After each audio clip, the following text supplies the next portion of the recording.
ಇದು ಆವ್ರೇಜ್ಗಳದ್ದು 8ನೇ ವಿಡಿಯೋ. ಒಂದು sports team ಇರ್ತದೆ. ಆ ಸ್ಪೋರ್ಟ್ಸ್ ಟೀಮಲ್ಲಿ 15 ಜನ ಇರ್ತಾರೆ. 15 ಜನದ್ದು ಆವ್ರೇಜ್ ಏಜ್ ಎಷ್ಟಾಗಿರ್ತದೆ? 23.4 ವರ್ಷ ಆಗಿರ್ತದೆ ಆವ್ರೇಜ್ ಏಜ್ ಅವ್ರದ್ದು. ಇನ್ನೊಬ್ಬ ಹೊಸ್ದಾಗಿ ಸೇರ್ತಾನೆ ಸ್ಪೋರ್ಟ್ಸ್ ಟೀಮ್ಗೆ. ಆವಾಗ 23.4 ವರ್ಷ ಇರೋದು ಆವ್ರೇಜ್ ಏಜು 23 ಆಗೋಯ್ತದೆ ಪೂರ್ತಿ ಟೀಮ್ ಆವ್ರೇಜು. ಒಬ್ಬ ಹೊಸ್ದಾಗಿ ಸೇರಿದಾಗ ಅವ್ನು ಹೊಸ್ದಾಗಿ ಸೇರಿದವ್ನ ಏಜ್ ಎಷ್ಟು ಅಂತ ಕಂಡುಹಿಡಿಬೇಕು.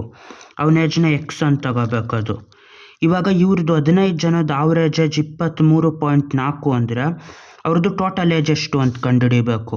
ಟೋಟಲ್ ಏಜ್ ಅಂದರೆ 23.4 ಟೈಮ್ಸ್ ಆಫ್ 15 ಅಂತ ಮಾಡಬೇಕು. ಇವಾಗ ಎಷ್ಟಾಗಿರ್ತದೆ ಅದು? 15 4 60, 6 15 3 45, 6 51, 5 ಉಳಿತು, 15 2 30, 35. ಇಲ್ಲಿ 1 ಡಿಜಿಟ್ ಆದಮೇಲೆ ಪಾಯಿಂಟ್ ಐತೆ, ಬಲಗಡೆಯಿಂದ 1 ಡಿಜಿಟ್ ಆದಮೇಲೆ ಪಾಯಿಂಟ್ ಹಾಕಬೇಕು. ಅಲ್ಲಿಗೆ 351 ವರ್ಷ ಆಯ್ತದೆ ಅವ್ರು ಅಷ್ಟು ಜನದ್ದು ಕೂಡಿದ್ರೆ. ಇವಾಗ ಎಷ್ಟಾಯ್ತದೆ ಆವ್ರೇಜ್ ಏಜು? ಅವನದ್ದು ಸೇರಿಸಾದ್ಮೇಲೆ 23 ಆಯ್ತದೆ. ಅಲ್ಲಿಗೆ 351 ಪ್ಲಸ್ ಎಕ್ಸು ಅವನದು ಒಟ್ಟಿಗೆ ಇವ್ರ ಏಜ್ ಸೇರಿಸಿದ್ರೆ 15 ಜನ ಪ್ಲಸ್ ಇವನು ಟೋಟಲ್ ಎಷ್ಟು ಜನ ಆದರು? 16 ಜನ ಆದರು. ಇದನ್ನು ಮಾಡಿದಾಗ ಅವ್ರು 15 ಜನದ ಕೂಡ್ದಾಗ ಬರೋದು 351 ಪ್ಲಸ್ ಇವನು ಹೊಸ್ದಾಗಿ ಸೇರಿರೋ ಏಜ್ ಎಕ್ಸು.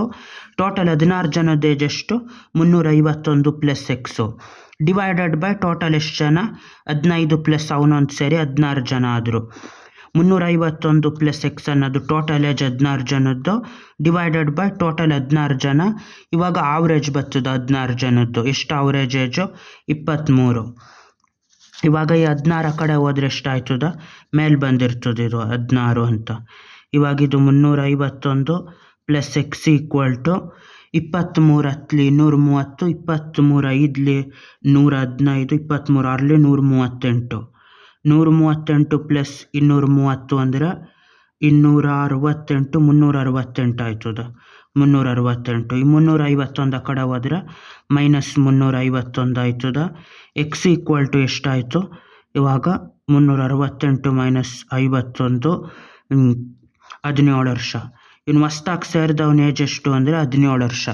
ಇವನು ಕಡಿಮೆ ಇದ್ದಿದ್ದರಿಂದ ಟೋಟಲ್ ಆವ್ರೇಜು 0.4ರಷ್ಟು ಕಡಿಮೆ ಆಯಿತು. ಬಾಯ್.